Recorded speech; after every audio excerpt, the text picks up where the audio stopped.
본 방송에서 제공하는 투자 정보는 투자 판단에 대한 조언입니다. 방송에서 제공하는 주식의 가치, 가격 상승 및 가격 하락에 대해서는 방송사에서 보장하지 않습니다. 자, 시청자 여러분 안녕하십니까? 마켓서치 김경래입니다. 자, 마켓서치에서는 국내외 가장 굵직한 이슈를 정확하게 분석을 해보고요. 자, 그 분석 속에서 우리가 찾아볼 수 있는 수혜주와 김경남의 선택을 통해 단 한 종목을 추천을 해드리고 있는데요. 자, 오늘 같은 경우 우리가 바로 경제지표에 대해서 한번 알아보는 시간을 가질 겁니다.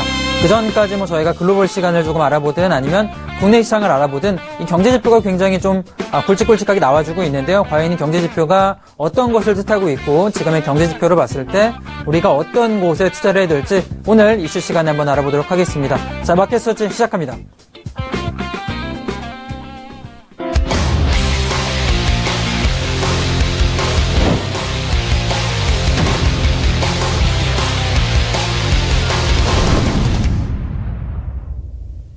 자, 우선 국내 시장 알아보기 전에 글로벌 시장 먼저 좀 알아보면서 어떻게 좀 진행이 되고 있는지 보도록 하겠습니다. 자, 오늘 지금 코스피 같은 경우는 2% 정도 하락이 나와주고 있는데요. 전일 미국 시장에서는 어떤 움직임이 나왔길래 오늘 시장이 좀 내려가고 있는지 보도록 하겠습니다. 자, 우선 다우랑 나스닥, S&P 전부 다 마이너스 한 2% 정도의 하락이 나와주고 있는 모습을 보여주고 있는데요. 우선 금리 인상 우려감으로 인한 하락이 나와주고 있습니다. 자, 금요일날 미증시가 하락을 했어요. 근데 국내 증시가 금요일날 어땠죠? 먼저 하락을 했죠. 사실 금리 인상에 대한 그런 우려감이 국내 시장에 먼저 나왔다라고 볼 수가 있는데요. 자, 어제 금요일 같은 경우는 좀 하락을 가장 많이 한 이유가 보면 자, 비둘기파로 분류되었던 로젠그렌 보스턴 연은 총재가 발표된 경제지표로 봐도 금리 인상을 단행해야 된다라는 이야기를 했습니다. 자, 그러면서 타롤로 연준 인사 또한 연내 금리 인상 가능성이 높다라는 발언을 했죠. 자, 이게 어떤 의미가 있냐면 비둘기파적, 즉 금리 인하를 외치던 연준 위원조차 이제는 금리 인상을 해야 된다라고 말을 하고 있습니다. 사실 많은 시청자분들께서 도대체 미국의 금리 인상이 왜 이렇게 이야기가 많고 또 주식시장이 내려가는 영향을 미치는가 많은 생각이 좀 있으시겠지만 9월 금리 인상 같은 경우는 제가 지난번에도 말씀해드린 대로 예를 들어 지금 학생들이 기말고사를 준비를 하고 있어요. 근데 갑자기 중간고사 시험을 보겠다라고 말하는 거랑 똑같다라는 거죠. 의도치 않는, 그러니까 준비되지 않은 시장에서 금리를 인상을 하거나 혹은 더 빠르게 인상을 한다라면 당연히 시장은 거부감이 좀 들 수밖에 없습니다. 그런 것과 좀 마찬가지다라고 볼 수가 있겠고요. 자, 그러면서 국제유가도 급락을 해줬습니다. 국제유가 급락이 나오면서 정유주 같은 경우도 하락이 좀 나와주는 모습 가져갔고요. 자, 금융주 같은 경우는 기본적으로 금리 인상이 좀 진행이 된다라면 어떻게 되죠? 좀 강하게 올라가는 모습 보이는데 이번에 웰스파고 사건으로 규제가 강화될 것이다라는 전망이 나오면서 금융주 또한 약세로 좀 지속이 됐어요. 자, 미증시를 이끌던 반도체주 같은 경우도 과미수 구간에 들어섰다는 리포트가 나와주고 있으면서 결국에는 반도체주도 하락을 해주고 있는 모습. 자, 대형 기술주 또한 차익 실현 매물이 나와주면서 전체적으로 하락이 지금 나와주고 있는데 제가 지금의 시장 모습을 조금 있다가 한번 정리를 해서 좀 이야기 드릴 겁니다. 자, 우선은 반도체 제조업체인 AMD부터 조금 말씀드리면 마이너스 5% 정도의 하락이 나와줬습니다. 전일 종가 대비 3.6% 할인된 가격으로 1억 주 정도에 달하는 신주 발행 소식이 나와주면서 내려가고 있는데요. 자, 반도체 관련주 같은 경우는 필라델피아 반도체 지수가 연 저점 대비 50% 정도가 올라왔습니다. 이런 말 나와주면서 상승했다라는 소식에 이 과매수 구간이다라고 판단된 투자자들이 매도가 나와주기 시작하는 거죠. 자, 그러면서 퀄컴 같은 경우 그리고 마이크론, 인텔 전부 다 마이너스 3% 정도의 하락이 나와줬고요. 자, AMAT 마이너스 3%. 자, 그러면서 애플, 알파벳 같은 경우는 마이너스 2% 정도의 하락이 나와줬는데 이 대형 기술주 같은 경우도 지금은 하락세를 이어가는 모습을 보여주고 있습니다. 전체적인 반도체 그리고 IT 같은 경우 하락이 나와줬는데 그 전까지 지수를 좀 받쳐주면서 올려줬던 종목들이 하락이 나와주는 건 역시나 지금 자리 같은 경우 악재가 같이 나와주고 있다라고 보여져요. 자, 그러면서 금융주 같은 경우 금리 인상이 단행된다라면 당연히 예대 마진의 증가, 보험주라든가 은행주 같은 경우는 증가하는 모습을 그러니까 지수가 올라갈 때 같이 올라가는 모습을 보여줬는데 현재는 웰스파고 마이너스 한 2%, 시티그룹 마이너스 1.3%, JP모건, 골드만삭스 전부 다 하락이 나와주고 있는 모습을 보여주고 있어요. 이게 어떤 거냐면 자, 웰스파고에서 사건이 좀 나와주면서 도드프랭크법이 강화될 것이다라는 우려감입니다. 이 도드프랭크법이 어떤 거냐면 금융위기가 나왔을 때 2009년에 금융위기 나왔을 때는 자기 자본 대비 파생상품에 너무 많은 돈을 투자했기 때문에 거기에 관련된 강화 규정을 만들어준 건데요. 이게 현재는 조금 더 강화시킬 수 있다라는 우려감으로 인해서 금융주가 내려가는 모습을 보여줬습니다. 이 웰스파고가 이번에 조사를 조금 했는데 생각보다 자기 자본 대비 많은 상품이 파생 리스크 상품 쪽으로 들어가 있다라는 문제 때문에 현재는 금융주가 전체적으로 하락이 나와주고 있는데요. 자, 단기적인 문제가 아니다라고 생각이 듭니다. 금융주 같은 경우는 좀 꾸준하게 볼 필요가 있다라고 생각이 들고요. 그러면서 유가 급락을 했죠. 변동성 굉장히 커지고 있습니다. 제가 국제유가 조금 말씀드릴 때 현재는 오펙 회담 나오기 전까지는 아마 변동성이 굉장히 급하게 진행될 것이다라는 이야기 좀 드렸는데요. 현재 같은 경우 마찬가지입니다. 위아래 많이 흔들어주고 있는 모습. 그런데도 지금 유가가 좀 급락을 해주면서 현재 코노코필립스라든가 엑슨모빌, 쉐보론 같은 경우 전부 다 마이너스 한 2.7% 정도의 하락이 나와주고 있습니다. 엑슨모빌 같은 경우는 시총이 굉장히 커요. 결국에는 S&P라든가 다우에 차지하는 비중이 높기 때문에 정유주가 내려갈 때는 시가총액 큰 비중이 크기 때문에 다우존스가 크게 내려갈 수밖에 없다 이렇게 보시면 되고, 자, 홈디포, 로이어, KB홈 전부 다 건설 관련주 같은 경우는 내려갔습니다. 2% 정도 하락. 자, 그리고 바이오젠, 암젠, 셀진 같은 경우도, 자, 바이오 같은 경우도 지금 금리 인상 우려감으로 인해서 하락이 나와주는 모습을 보여줬어요. 자, 독일 GDP 조금 보면은 독일 같은 경우 7월 수출 증가율이 2.6%로 감소를 했습니다. 수입 증가율 또한 0.7% 감소. 유럽의 지금 지표 또한 좋은 모습은 아니다라고 보여지고요. 그리고 애틀란타 연은이 GDP를 통해서 3분기 GDP 성장률이 전망을 3.3% 정도의 하향 조정해주는 모습도 같이 나와주고 있습니다. 자, 전체적 그림으로 봤을 때라는 금리 인상 우려감으로 인해서 거의 모든 지수가 전부 내려가는 모습을 보여줬다라고 보여지고요. 자, 유럽으로 한번 넘어가 보죠. 유럽 같은 경우는 마찬가지로 좀 하락이 나왔지만 미국이 한 2%대라면 유럽은 1%대 정도의 하락이 나왔습니다. 자, 마찬가지로 경기 둔화 우려감이죠. 지금 독일 지표가 좀 좋게 나오지 않았기 때문에 경기 둔화에 대한 우려감으로 하락이 나왔는데 우선은 제조업 지표들이 부진하고 수출 지표마저 부진하게 나왔습니다. 그러면서 차익 실현 매물이 같이 나와주는 모습을 보여주고 있는데요. 자, 유가를 조금 알아보자라면 전일에 상승이 조금 올라갔다가 결국에는 이 상승폭을 반납하면서 배럴당 45달러 선으로 하락을 하는 모습. 자, 전일 재고 감소가 일시적인 수급 문제로 인해서 그렇게 나오는 것이다라는 전망이 불거지면서 하락이 좀 세게 나와주는 모습 보여주고 있고요. 여기에 베이커 휴지에서 시추공수, 즉 신규 채굴할 수 있는 시추공수가 전주에 비해서는 증가를 했습니다. 7개 정도 증가를 해서 414개 정도의 시추공수가 보여주면서 하락 압력을 끌어가고 있는 모습, 자, 보여줬는데 우선은 오펙 회담이 나오기 전까지는 변동성은 불거질 것으로 보여지고요. 자, 제가 차트를 보면서 한번 설명을 좀 드리도록 하죠. 자, 지금 해외 차트를 조금 보자라면, 자, 우선 재고 원유 같은 경우 좀 보도록 하겠습니다. 자, 8월 달부터의 흐름이 좀 어떤가요?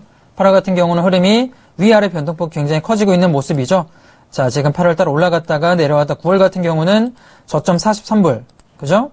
43불과 48불 위아래로 찍어줬다가 48불 돌파 실패하고 나서는 거의 배럴당 3달러가 떨어지는 모습 보여주고 있는데 사실 어제 변동폭 같은 경우는 최근에 나와주는 일상적인 변동폭이다라고 생각이 듭니다. 위아래 워낙에 급등락 반복되기 때문에 지금 자리 같은 경우는 제가 이야기 드린 대로 신규 원유, 예를 들어 ETF라든가 혹은 인버스 ETF로 접근하기보다는 좀 관망하는 자세가 맞다라고 생각이 들고요. 지금 유가가 내려와서 정유주 내려왔지만 유가는 내일이라든가 혹은 다음 주 같은 경우 언제든지 급등락을 반복할 수가 있어요. 저는 단기적인 움직임이다라고 판단할 수가 있고, 자, 다우를 한번 가보겠습니다. 자, 마이너스 한 2% 정도 하락이 나와줬는데 사실 2% 정도는 저는 조금 의미가 있는 하락이다라고 봐요. 왜냐하면 이 저점을 좀 지켜주던 저점 라인을 강하게 붕괴가 나온 거죠. 자, 저는 이 패턴이 조금 만들어지고 있다라고 생각이 되는데, 자, 그 전에 만들었던 이 패턴입니다. 4월달부터 7월까지 만들었던 차트 패턴 보면 저점을 한번 붕괴시킨 이후에 올라갔어요. 이때가 브렉시트가 나온 이후에 하방을 한번 붕괴시킨 다음에 올라가는 패턴을 좀 보여줬는데 우선은 조금 더 지켜볼 필요가 있겠죠. 중요한 저점 붕괴 나왔기 때문에 하단으로는 17,900포인트까지는 열려있는 모습이다라고 판단이 됩니다. 자, 미국 증시 흐름 좀 지켜볼 필요가 있다라고 생각이 들고요. 자, 나스닥 같은 경우도 기술주가 내려가면서 어떻죠? 역시나 저점을 좀 깨주는 모습을 같이 보여줬습니다. 결과적으로는 아시아 시장, 특히 국내 시장에서 먼저 시작된 하락 포인트가 미국 시장과 유럽 시장으로 좀 퍼져가는 모습, 금리 인상 우려감이 불거지고 있는 모습인데, 자, 결과적으로 제가 뭐라고 말씀드렸죠? 현재까지 나온 9월 금리 인상 퍼센테이지는 지금 시장에 나와 있는 거 조합을 해보면 20% 정도밖에 되지가 않아요. 거의 한 25% 정도밖에 되지가 않는데 결과적으로는 현재는 금리 인상이 어렵다라는 게 시장의 관점입니다. 자, 그럼에도 불구하고 시장 대비 조금 많이 올라온 모습이기 때문에 조정을 좀 받아준다라고 생각이 들고, 자, 지금 자리를 조금 전망을 해보자라면 미국 증시의 하락 요인은 총 4가지 정도로 조금 조합할 수가 있을 것 같아요. 4가지 생각할 수가 있는데, 자, 먼저 첫 번째 요인 같은 경우는 비둘기파로 분류됐던 로젠그렌 총재마저 매파적 발언을 했다라는 거죠.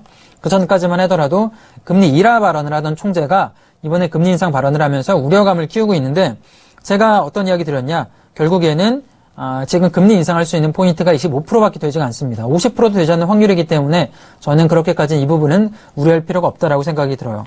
자, 두 번째 같은 경우 어떤 거죠? 국제유가 급락입니다. 유가가 워낙에 좀 급락을 해주면서 이번에는 정유주가 좀 내려가면서 같이 지수를 끌어내린 건데, 아까 제가 차트 보니까 어떤 흐름이었죠? 전일 금요일 날의 유가 하락은 결국에는 항상 우리가 일상적으로 반복됐던 패턴이었다. 급락 이후에 급등이 나와주기 때문에 크게 우려할 부분은 아니다라고 생각이 들어요. 자, 세 번째 같은 경우는 금리 인상 확률이 높아질 때 강세를 보이던 금융주가 규제 강의 우려로 하락한 점인데, 자, 이 점 같은 경우는 결국에는 좀 지켜볼 필요가 있겠고, 마지막으로는 지수 상승을 이끌었던 반도체주에 대한 과매수 논란이 조금 문제가 되고 있었는데요. 다시 한번 정리해보자라면 금리 인상 포인트 24%밖에 되지 않습니다. 조금 우려할 부분은 아니다라고 생각이 들고요. 자, 그러면서 유가 관련해서는 러시아와 사우디가 강한 의지를 표명을 하고 있어요. 오펙 회담까지는 섣불리 움직임을 예측하기보다는, 그러니까 유가가 급락하기보다는 제 생각에는 어느 정도는 횡보 흐름, 결국에는 오펙과 비오펙 국가 간의 회담을 통해서 방향성이 잡히지 않을까. 자, 그렇게 보고 있고요.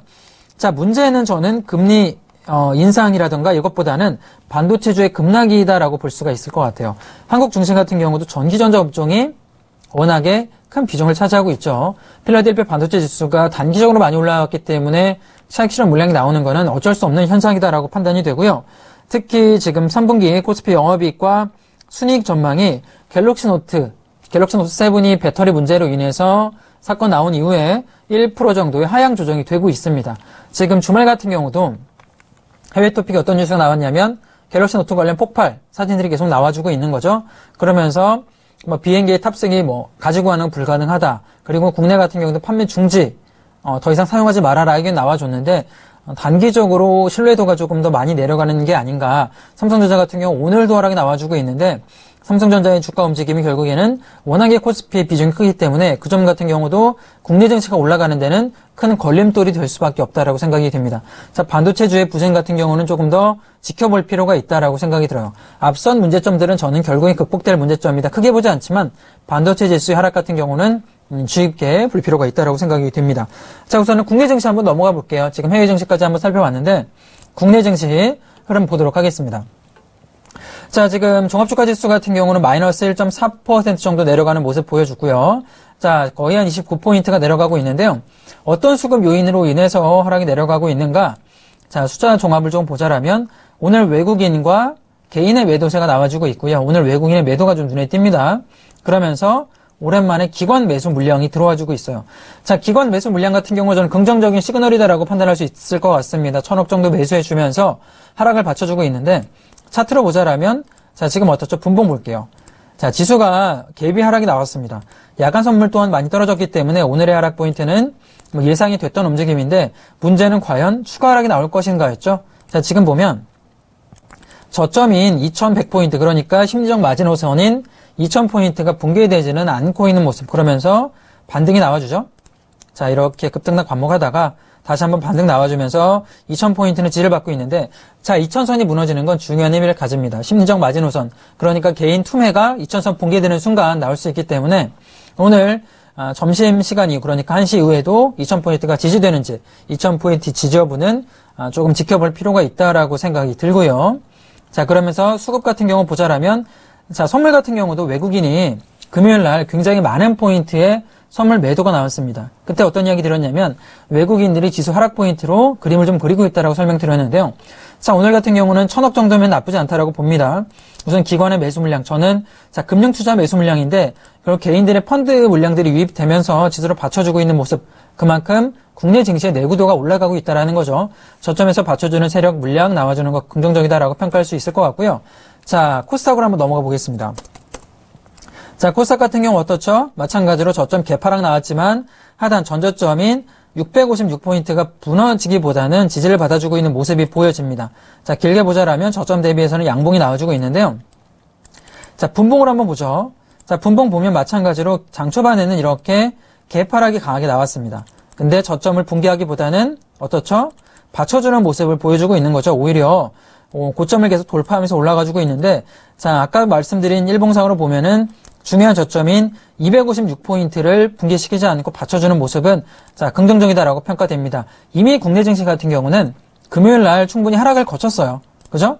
미증시가 내려가는 포인트를 금요일 날 충분히 거쳤기 때문에 자, 코스닥도 마찬가지고 코스피도 마찬가지입니다. 금요일 날 이미 하락이 충분히 나왔어요. 2050포인트에서 거기 50%가량이 강한 하락이 나왔다. 충분히 조정을 거치고 있는 모습이다라고 보여지고요. 투자 종합 보자라면 코스닥 같은 경우 오랜만에 개인 매도가 드디어 나와주고 있는 모습. 개인들이 드디어 매도 물량 나오기 때문에 외국인의 매수로 인한 상승이 조금 만들어지고 있는 게 아닌가. 단기적으로는 나쁜 모습은 아니다. 이렇게 생각이 됩니다. 자, 그러면 지금 지수가 다행히 저점 붕괴되지 않고 받쳐주는 모습 보여주고 있는데 특징주 한번 보도록 하죠. 자, 오늘 특징주 중에 하나가 바로 아시아나항공입니다. 자, 아시아나항공이 어땠죠? 최근에 항공주가 굉장히 가파른 모습을 보였죠. 거의 6월, 7월 달에 저점을 찍어주고 나서는 급등해주는 모습을 보여줬는데 오늘 지금 거의 10% 정도의 하락이 나와주고 있습니다. 어떤 이유인지 살펴보자라면 결과적으로는 유상증자가 진행이 되면서 유상증자 이야기 나와주면서 하락이 좀 큰 폭으로 내려와주고 있는데요. 차트를 보면서 설명을 좀 드리죠. 자, 오늘 하락을 조금 보자라면 이렇게 떨어져가지고 쭉 내려가고 있는 모습 거의 10% 정도가 내려가고 있습니다. 자, 이 종목 시가총액이 9천억이에요. 500억짜리, 1000억짜리 종목이 아닙니다. 좀 무거운 종목인데 10% 내려가고 있다는 거는 그만큼 유상증자가 악재로 나와주는 거죠. 기존 제가 항상 이야기 드린 대로 주주가치 희석이 되기 때문에 유증 관련 악재로 인해 내려가고 자, 단기적 보자라면 4,000원에서 어디까지 올랐죠? 6,000원까지 급격하게 올라갔습니다. 그 이후에 주가가 반등하지 못하고 다시 한번 자, 이번에 보면 저점을 붕괴시키면서 유상증자 모멘텀 하락 나왔기 때문에 지금 자리 같은 경우는 저는 좀 더 내려가면 4,500원 깨고 내려갈 수도 있겠다 생각이 듭니다. 지금 굉장히 악재로 평가되고요. 자, 유상증자 관련해서 제가 한 종목을 더 준비해봤어요. 오늘 종목인데 어떤 종목이냐면 자, 신양 오라컴을 보겠습니다.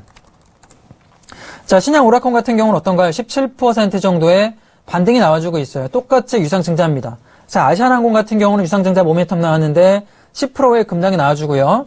신양 오라컴 같은 경우는 17% 정도의 반등이 나와주는데 똑같은 유상증자인데 왜 이렇게 다르게 진행이 될까요? 어떤 이유 때문에 이렇게 다른지 제가 좀 설명드리면 신양 오라컴 같은 경우는 3자 배정으로 들어갑니다. 3자 배정이 어떤 거냐면 일반 공모가 아니라 누군가 특정 세력이 돈을 주고 이 종목에 들어와 준다라는 거죠. 그러니까 내가 만약에 신양 오라컴에 들어간다라면 이게 시가총액이 350억밖에 되지가 않아요. 100억 정도 투자한다라면 어떻게 될까요? 굉장히 주가가 많이 올라가겠죠? 100억을 투자해서 이 종목 들어가고 싶으면 그렇다라면 주가 올리지 않고 들어갈 수 있는 방법은 결국에는 3자 배정 유증밖에 되지가 않습니다. 3자 배정 유증은 특정인이 이 종목을 좋게 보고 있다라는 시그널로 받아들일 수 있기 때문에 비록 기존 주주의 물량은 희석이 되겠지만 시장에서는 호재로 받아들이는 거죠. 차트를 한번 보도록 하겠습니다. 자, 3자 배정 유증이 나와준다라면 이런 식으로 진행이 돼요. 자, 거래대금이 오늘 지금 20억가량 올라가면서 갭이 뜹니다. 그러면서 이렇게 올라가는 모습 10%가량의 반등이 나와주는 거죠. 이런 3자 배정 유증 같은 경우는 단기적 모멘텀 끝나는 게 아니라 추가적으로 올라갈 수 있는 자리가 될 수 있어요. 저는 한 950원 내지 1000원까지는 열려있는 자리다 판단이 되고요. 뭐 신규 진입하기보다는 5일선 맞을 때까지는 기다리면서 진입자리 노려보는 게 어떨까 생각이 듭니다. 우선 지수가 오늘 조금 내려가는 모습이기 때문에 결과적으로는 15%까지밖에 상승이 나오지 않지만 뭐 아시아나항공과 비교해보자라면 유증 관련 어떤 이유가 있는지 좀 볼 수가 있는 거죠. 3자 배정과 일반 유증의 차이점, 아시아나항공과 그리고 자, 신양 오라컴을 보시면서 시청자분들이 흐름을 조금 읽어가면 충분히 도움이 되지 않을까. 마켓서치에서 제가 계속 이야기해드린 대로 3자 배정 유증과 일반 유증 관련된 이야기 계속 해드리도록 하겠습니다. 자, 오늘 특징주까지 한번 살펴봤고요. 전체적으로는 지수가 어떻죠? 미증시 하락했지만 개파락 나왔지만 결과적으로는 국내 증시는 금요일날 반영이 되어 있다. 그리고 저점 대비해서 올라가지고 있다. 제가 우려하는 점은 반도체 관련 종목들이 내려가는 겁니다. 사실 금리 인상 같은 경우 그리고 유가가 내려가는 것 같은 경우는 저는 크게 우려하지 않을 부분이다라고 보여져요. 근데 문제는 반도체 지수 종목들이 워낙에 많이 올라갔기 때문에 삼성전자를 필두로 한 종목군을 내려간 흐름은 조금 주의 깊게 지켜볼 필요가 있다라고 생각이 들고요. 자, 오늘 이슈 시간에 경제 지표 관련해서 이야기 드릴 텐데 지표 관련해서 또 어떤 투자 포인트가 있는지 한번 알아보도록 하겠습니다. 자, 이슈 한번 알아보도록 하죠.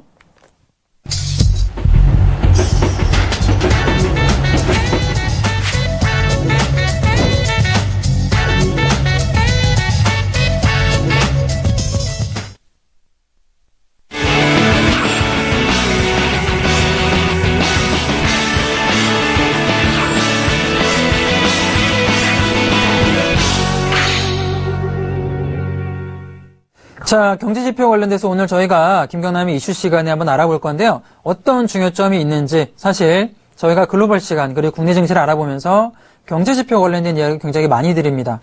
하지만 그냥 경제지표가 어려운 용어라고 생각하기보다는 오늘 이 시간을 통해서 확실하게 기본기를 다지시고요. 그 다음에 경제지표 이야기 나올 때마다 이런 흐름을 통해서 주가가 이렇게 움직였구나. 혹은 지금 경제지표가 어떻게 진행되고 있으니까 어떤 종목에 투자를 하면 좋을지 알아보는 시간을 한번 가져보도록 하겠습니다. 자, 제가 한번 표를 준비해 봤는데요. 자, 표를 한번 보도록 하죠. 자, 경제지표입니다. 효율성이 높은 미국 자본시장은 경제지표의 추이에 굉장히 민감하게 반응을 합니다. 국내 증시 또한 마찬가지예요.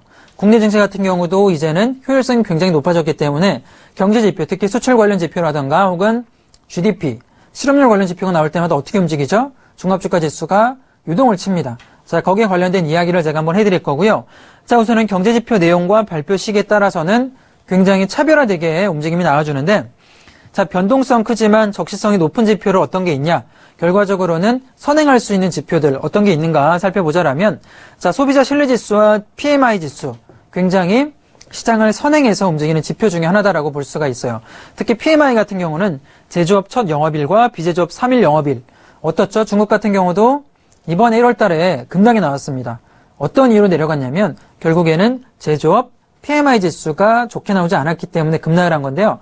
미리 제조업 지수 같은 경우는 선행하는 모습이기 때문에 지수가 거기에 반행해서 내려가는 모습. 최근에 서비스업 지수와 지금 중국 같은 경우는 제조업 PMI 지수가 굉장히 긍정적인 모습을 보여주고 있어요. 그러면 어떻게 되죠? 상하이 같은 경우도 어떻고 중국 같은 경우도요. 굉장히 종합주가 지수가 올라가는 모습을 보여주고 있습니다. 다 결국에는 이 PMI 지수가 선행하는 모습을 보이기 때문에 올라간다고 볼 수가 있는데요. 향후에 PMI 지수가 나올 때마다 지수를 조금 선행할 수 있는 지표겠구나. 자, 그렇게 보시면 될 것 같고요. 소비자 신뢰지수 같은 경우도 마찬가지입니다. 소비자들이 얼마나 신뢰를 하는가 지표가 조금 선행하는 모습을 보여주는 거죠. 자, 그렇다면 중요도에도 불구하고 선행성이 좀 떨어지는 지표들이 어떤 게 있는가 살펴보자라면 어떤 게 있냐면 바로 GDP입니다. 사실 어떻게 보면 가장 중요한 지표일 수도 있는데요. GDP 같은 경우는 예측이 많이 가능합니다. 무역 수지라던가 혹은 실업자 수 같은 경우 보면서 미리 우리가 예측 가능하기 때문에 GDP 발표가 나오면 어떻게 되죠? 지수가 급등락을 반복하기보다는 비슷하게 움직이죠. 이미 시장은 알고 있다 결과를 그렇게 보시면 됩니다. 자, 무역 수지 같은 경우는 마찬가지예요. 무역 수지 같은 경우는 각 나라별로 다 나와주기 때문에 미리 충분히 예측이 가능합니다. 대신에 거짓말도 할 수가 없죠. 중국 같은 경우 보면 무역 수지 같은 경우는 다른 지표 같은 경우는 조작이 많이 가능하지만 무역 수지는 조작하기가 조금 어려운 모습을 가져갑니다. 특히 중국 지표를 살펴볼 때는 이 무역 수지를 잘 본다라면 다른 나라와 똑같이 형평성이 맞아야 되기 때문에 플러스 마이너스가 맞아야 되기 때문에 거짓말할 수밖에 없는 지표다. 진실을 좀 갖고 있는 지표다. 이렇게 볼 수가 있습니다. 중국 지표 볼 때는 무역 수지가 굉장히 중요한 역할을 한다라는 것도 포인트 중에 하나로 들어갈 수가 있다 보여지고요. 자, 미국 중앙은행 정책 반영도가 높은 지표가 어떤 게 있을까요? 사실 금리 인상 관련돼서 우리가 지금 계속 우려감을 가지고 있고 금리 인상 이야기하는데 미국 중앙은행들이 위원들이 가장 어떤 지표 많이 보느냐? 고용 지표입니다. 자, 주간 실업상 청구 건수라던가 혹은 월간 고용 지표를 통해서 전체적인 경제 흐름을 살펴볼 수가 있는 거죠. 고용 지표가 굉장히 중요한 지표 중에 하나가 들어갈 수가 있겠고요. 자, 물가 지표도 마찬가지입니다. 제가 어떤 이야기 하죠? 인플레이션, CPI 지수가 어떻게 보면 가장 중요한 지표다라고 이야기 드리는데 결국에는 물가 상승을 만들기 위해서 금리를 내리거나 금리를 또 올리거나 하기 때문에 이 물가 상승률과 그리고 고용 지표를 통해서 미국 중앙은행 그리고 한은 같은 경우도 금리 인상과 금리 하락을 조금 조정한다 이렇게 보시면 될 것 같고요. 자, 금융시장의 영향력이 높은 지표는 소매 매출과 산업 생산 이 두 가지가 들어간다라는 것도 알아두시면 좋을 것 같습니다. 자, 우선은 이 정도까지 한번 알아봤는데요. 전체적인 큰 그림을 봐야 세부적인 내용이 머리에 들어옵니다. 전체적인 큰 그림을 지금 제가 이야기한 걸 한번 머릿속에 놔두시고 세부적인 내용을 한번 보도록 하죠. 다음 차트 보도록 하겠습니다. 자, 이 표가 어떤 거냐면 큰 그림입니다. 첫 번째는 데일리인데요. 주간 지표죠. 어떤 지표가 매일매일 발표가 되는데 언제 발표가 되는가? 규칙성이 있습니다. 매일 랜덤하게. 그러니까 확률적으로 나오는 게 아니라 자, 매달 화요일 같은 경우는 소비자 신뢰지수가 발표가 돼요. 그리고 수요일 같은 경우는 베이지북이 발표가 되는데 베이지북 같은 경우는 항상 발표되는 건 아닙니다. 연준 위원들이 어떤 이야기 했는가 기록하는 건데 이런 거는 매번 수요일 날 발표가 되고요. 그리고 수요일 날 어떤 중요 지표가 발표되냐면 바로 주간 원유 재고 발표가 있습니다. 매주 수요일 날 원유 관련된 지표가 발표되기 때문에 한국 시간으로 수요일 날 밤이죠. 그러니까 목요일 같은 경우는 국내 시장 같은 경우도 정유주 같은 경우는 급등락이 굉장히 클 수가 있다. 그 이유는 바로 수요일 날 원유 재고가 발표되기 때문이다. 자, 유가 투자하시는 분들 수요일 밤 같은 경우 굉장히 중요한 투자 포인트이기 때문에 시청자분들도 원유 관련해서는 수요일이구나 생각을 하시면 굉장히 도움이 되지 않을까 생각이 듭니다. 자, 목요일 같은 경우는 기업 경기 전망이 있고요. 그 다음에 지금 고용자 지표 같은 경우도 목요일과 금요일에 발표가 됩니다. 금요일 같은 경우는 비농업 부분 고용자 수가 그리고 실업률이 발표가 되기 때문에 금요일과 목요일 같은 경우는 고용자 관련 지표가 발표된다.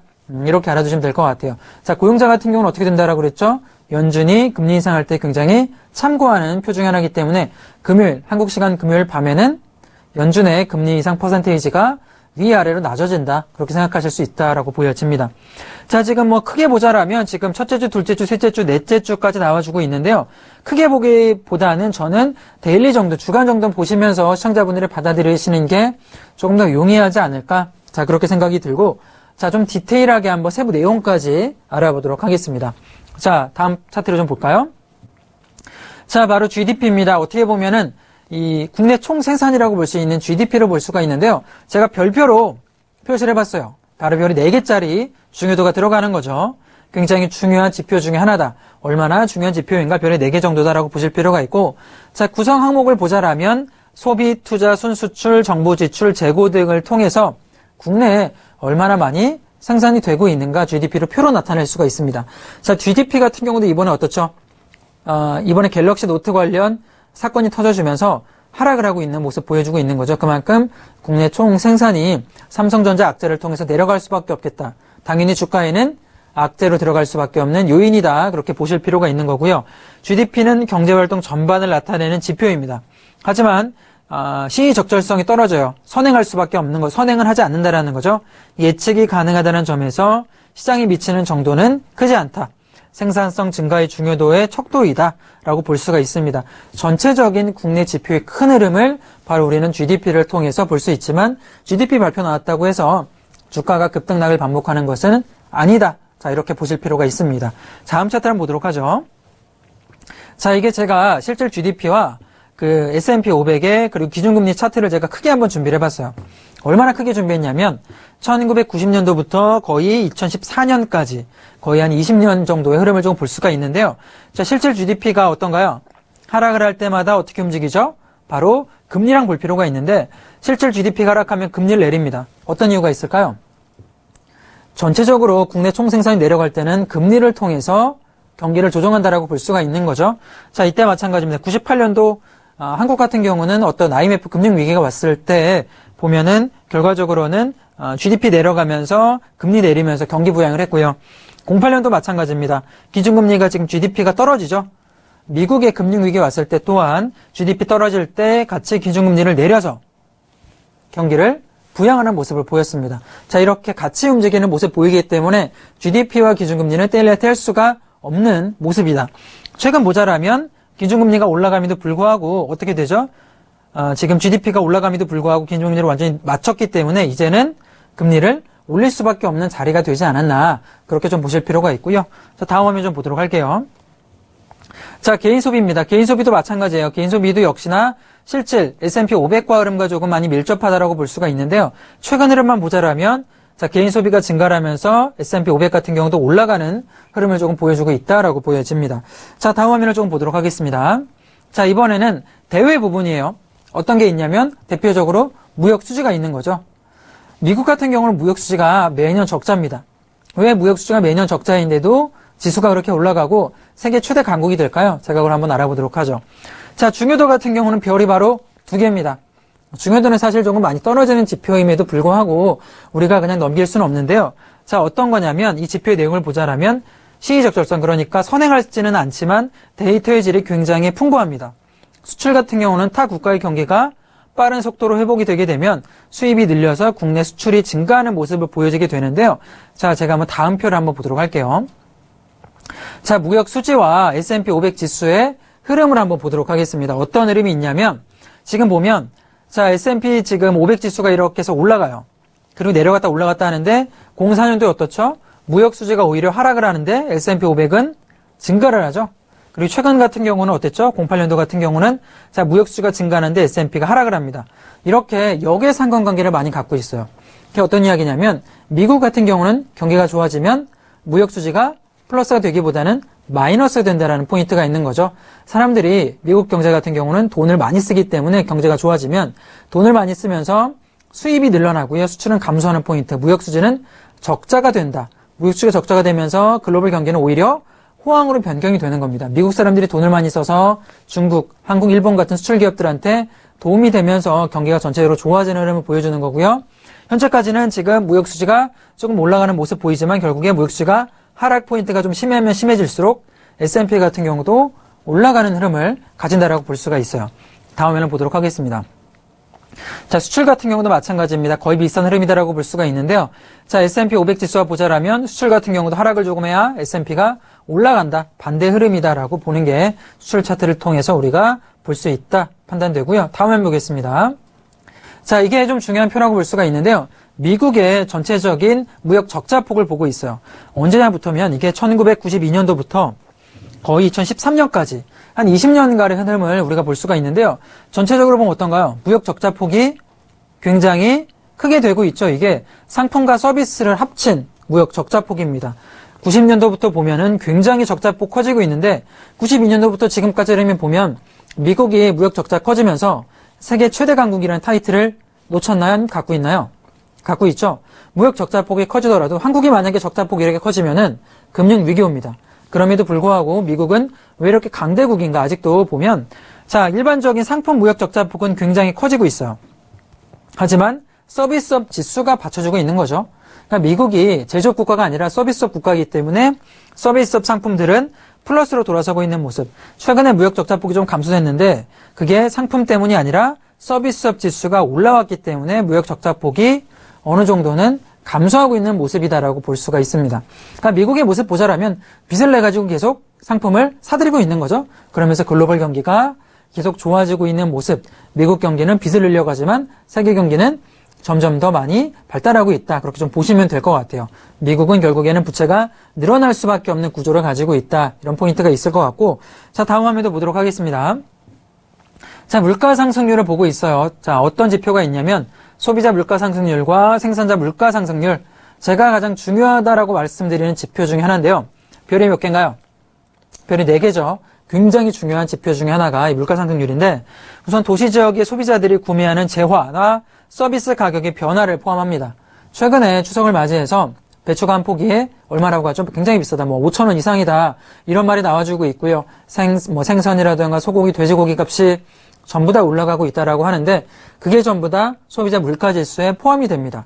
인플레이션이다라고 볼 수가 있고요. CPI다라고도 표현이 되는 거죠. 일반적인 소비자 물가 지수를 우리가 전부 다 그렇게 표현을 하고 있는데 여기에 음식료와 에너지를 가격에 영향을 많이 받기 때문에 이를 제외한 코어 CPI를 사용을 하기도 해요. 사실 음식료 같은 경우는 예를 들어 뭐 조리독감 파동이 나와주면은 굉장히 또 가격이 많이 올라가죠. 그런 파동 등락폭이 심하기 때문에 이런 걸 제외한 가격을 우리가 코어 CPI라고도 하는데 두 가지를 전부 다 많이 이용을 합니다.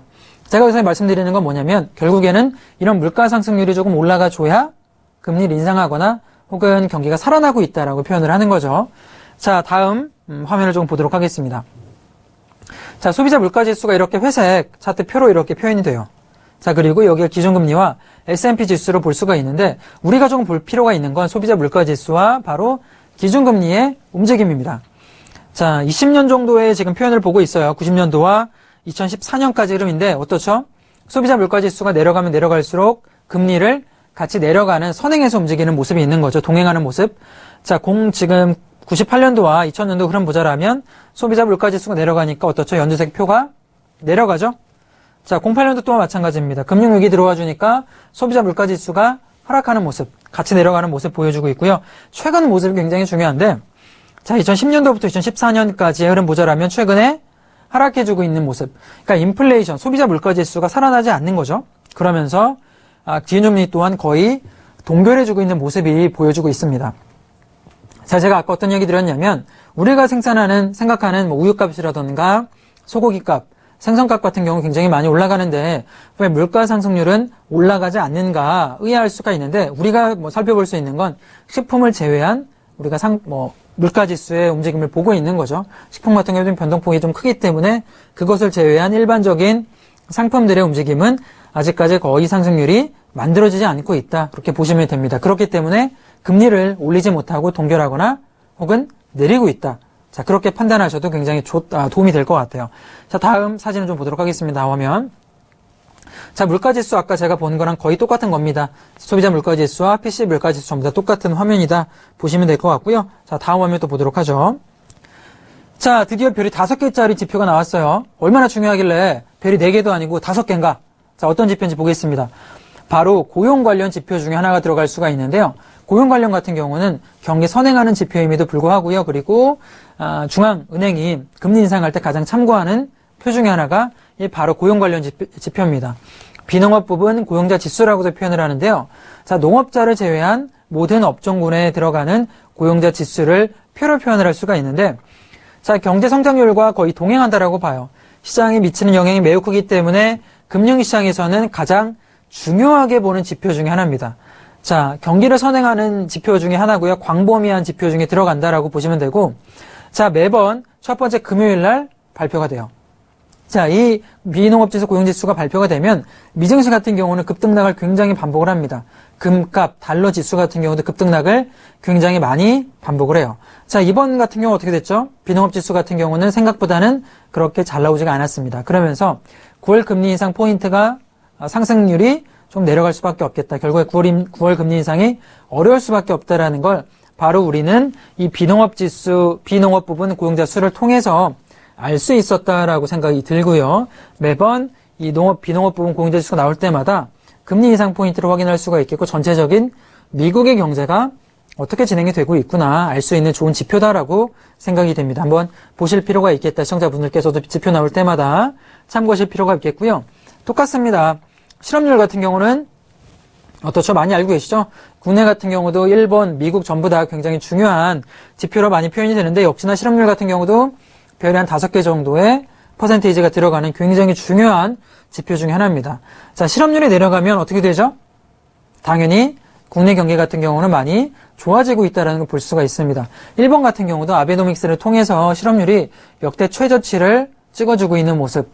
한국 같은 경우는 청년 실업이 문제가 되고 있지만 그럼에도 불구하고 전체적 흐름을 살펴보자면 실업률은 점점 낮아지는 모습을 좀 보여주고 있습니다. 미국 같은 경우도 돈을 많이 풀기 때문에 역시나 실업률은 좀 낮아지는 모습을 보여주고 있는데 이 실업률이 높아질 때마다 여러 가지 재정정책을 통해서 유동성이 증가한다고 보시면 돼요. 실업률은 어려운 지표가 아니기 때문에 시청자분들께서도 매번 발표가 될 때마다 큰 그림을 보시는 데는 어려움이 없지 않을까 그렇게 생각이 됩니다.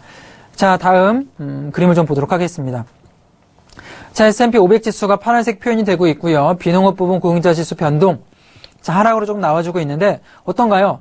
자, 금리를 제외하고요. 파란색 지수와 비농업 부분의 고용자 수 변동을 보자라면 얼마나 그 지수와 함께 같이 연동해서 움직이나 우리가 알 수가 있는데 20년 전부터의 차트를 보자라면 비농업이 내려가는 부분이 언젠가요? 자, 바로 이 98년도와 00년도 이때 내려갈 때는 지수가 같이 내려가는 모습. 그 이후에는 자, 고용자 수가 같이 증가하기 때문에 지수가 올라가고요.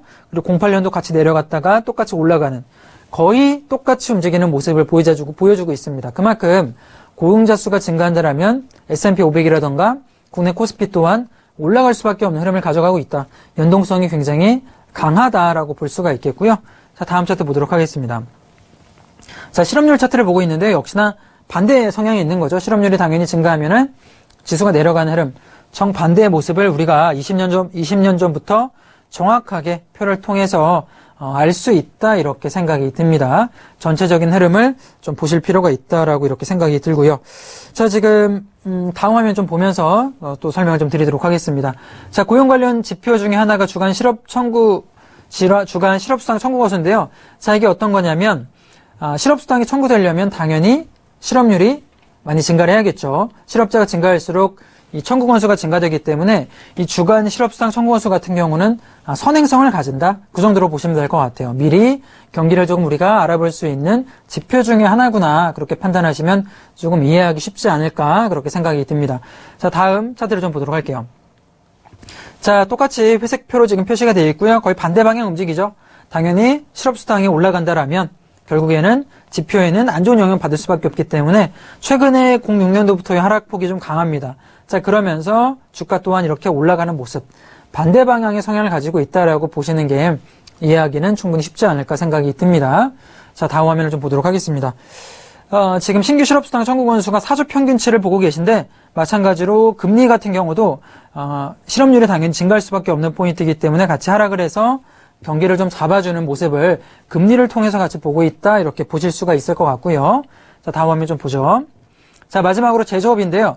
제조업 같은 경우 우리가 내구재 주문을 통해서도 알아볼 수가 있습니다. 설비 투자와 산업 생산의 선행지표다 이렇게 볼 수가 있고, 자, 내구 연수가 3년 이상인 재화에 대한 제조업 신규 수주를 경상금액으로 발표를 하고 있는데요. 자, 개인이나 기업 모두에게 고가품이기 때문에 내구재 주문을 보면 향후 경제 상황을 예측할 수 있다는 게 가장 중요한 포인트입니다. 자, 시장이 미리 발표된 게 아니라 예측을 할 수 있기 때문에 우리는 지수보다는 선행하는 지표로 많이 참고를 합니다. 자, 내구재 주문이 얼마나 들어갔는가? 과연 기업들이 얼마나 지금 경기가 좋아지고 있는가? 그렇게 표를 통해서 볼 수가 있는 거죠. 자, 제가 오늘 지금 전체적인 큰 그림을 한번 그려드렸습니다. 지표 관련해서 중앙정부가 참고하는 건 어떤 지표가 있고, 혹은 현재 GDP라든가 혹은 뭐 내구재 주문을 통해서 전체적인 큰 그림을 한번 살펴봤는데요. 최근의 흐름이 어떻죠? 실업률 같은 경우는 지금 낮아지는 모습, 그리고 고용자 지수 같은 경우 조금 안 나와주기 때문에 9월 금리 인상은 조금 어렵다라고 보고 있습니다. 자, 그렇다면 GDP 같은 경우도 지금 내려가고 있는 모습, 금리 인상을 올리겠다라고 하면서 시장의 긴장감이 고조되면서 종합주가 지수라든가 다우 같은 경우 내려가는 모습 보이고 있는데요. 자, 이런 지표 모습을 전체적으로 조합을 해봤을 때 과연 오늘 김경남의 선택을 통해 어떤 종목이 추천을할지 한번 김경남의 선택도 알아보도록 하겠습니다.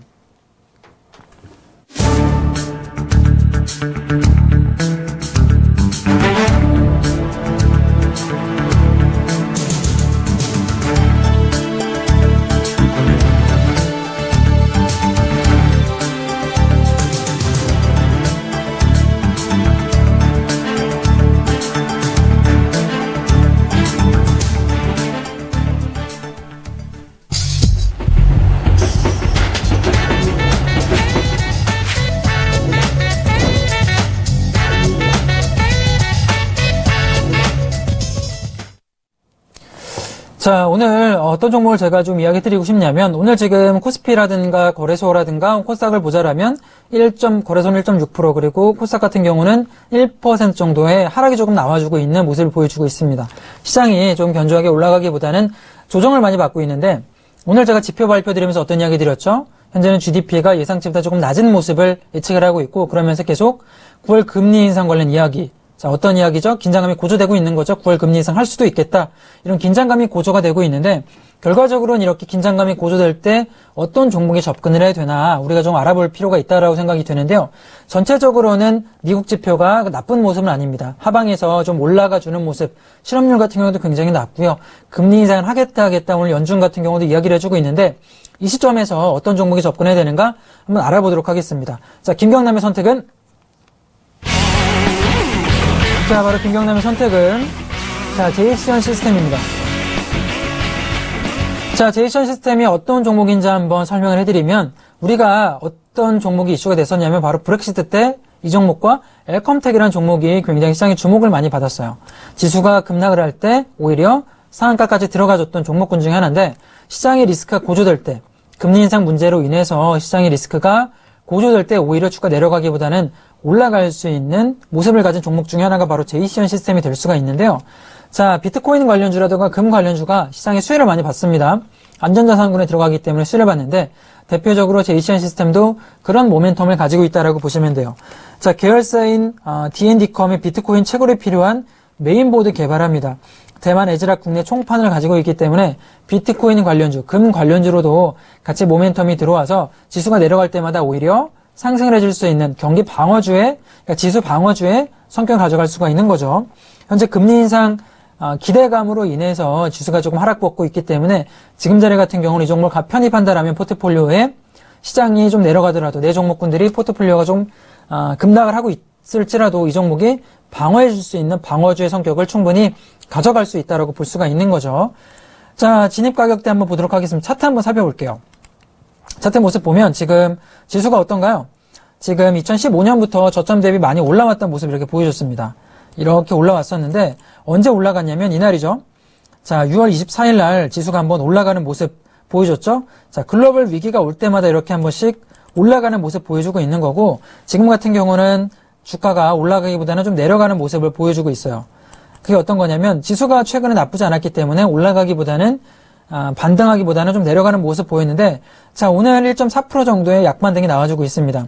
오늘 종합주가지수가 1.6% 내려가고요. 코스닥 같은 경우는 마이너스 1% 하락이 나옴에도 불구하고 제이시언 시스템이 올라가는 이유는 역시나 시장이 위기가 올 때마다 안전자산군에 들어가는 그 수요가 좀 증가하고 있다는 거죠.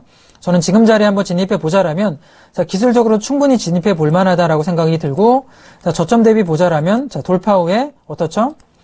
거래량 이렇게 폭발해주면서 올라갔는데 하락할 때는 거래량이 나와주지 않습니다. 자, 물량을 아직까지는 세력들이 꽉 잡고 있다라고 저는 표현을 할 수가 있을 것 같고 지금 자리는 짧은 손절 포인트를 가지고 한번 9,000원 이상까지 노려볼 수 있는 자, 좋은 포인트다라고 보여져요. 자, 매수가는 저는 지금 오늘 시장가인 6,920원을 드리도록 하겠습니다. 자, 지금 제가 전일에 한 6,820원 정도로 이 종목 갖고 왔었는데 오늘 1.4% 정도 올라갔기 때문에 한 6,820원 정도는 진입 가격으로 좋아 보인다라고 생각이 들고요. 자, 목표 가격은 저 9,000원 잡도록 할게요. 상단까지 올라간다라면 충분히 전고점 포인트인 9,000원까지는 올라갈 수 있다라고 생각이 듭니다. 한번 이렇게 시장이 리스크가 불거질 때마다 거래량 동반하는 시장의 대장주로서 상한가까지 들어가는 모습 보이기 때문에 이런 흐름이 충분히 반복될 수 있다라고 보여져요. 자, 한번 올라갈 수 있다라고 보여지고 자, 손절 포인트는 5,500원을 잡도록 하겠습니다. 하단으로는 자, 5,500원 정도 손절 잡아준다라면 하단 터치하기 전에 미리 올라갈 수 있는 충분히 시장의 리스크를 안고 우리가 가져갈 수 있는 투자 포인트다라고 생각이 듭니다. 전체적으로는 금리 인상 우려감이 나와주고 있어요. 지금 지표 살펴봤듯이 하단에서는 지표가 잘 나와주는 모습을 보여주고 있기 때문에 결과적으로는 9월 금리 인상 모멘텀이 9월 21일까지는 계속 나와줄 수밖에 없는데 그때마다 올라갈 수 있는 좋은 종목이다 이렇게 생각이 듭니다. 자, 오늘 김경남의 선택을 통해서 제이시언 시스템까지 한번 알아봤는데요. 포트폴리오에 이런 종목을 한 종목 엘컴텍이라던가 제이시언 시스템을 포함한다라면 지수가 급락할 때 방어해줄 수 있는 방어주의 성격을 가져갈 수 있다. 자, 이런 투자 포인트를 오늘 마켓서치에서 가져가는 것도 좋다라고 생각이 들고요. 자, 이번 주에 추석에 조금 명절을 앞두고 있습니다. 그러면서 지수가 조금 올라가기보다는 내려가는 모습 보이고 있는데요. 자, 저는 반도체주를 제외한 다른 종목군들은 어쩔 수 없다라고 생각이 들어요. 결국에는 다른 종목이 나쁘지 않기 때문에 반도체주만 주의한다라면 이런 조정을 거쳐서 10월달, 11월달은 다시 올라가는 장세가 만들어지지 않을까 생각이 됩니다. 자, 내일 같은 경우도 제가 글로벌의 큰 흐름과 국내 시장의 흐름을 한번 짚어볼 거고요. 그러면서 우리가 어떤 포인트를 좀 주의해야 될지 알아보도록 하겠습니다. 내일은 수출주 관련된 준비를 하고 있는데요. 수출 관련 투자 포인트 어떤 게 있는지 기대해 주셔도 좋을 것 같고요. 자, 제가 준비한 시간은 여기까지입니다. 내일 조금 더 알찬 내용 갖고 찾아뵙도록 하겠습니다. 자, 시청해주신 여러분 감사합니다.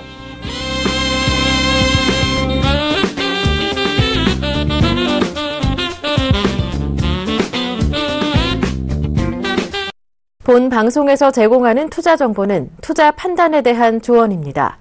방송에서 제공하는 주식의 가치, 가격 상승 및 가격 하락에 대해서는 방송사에서 보장하지 않습니다.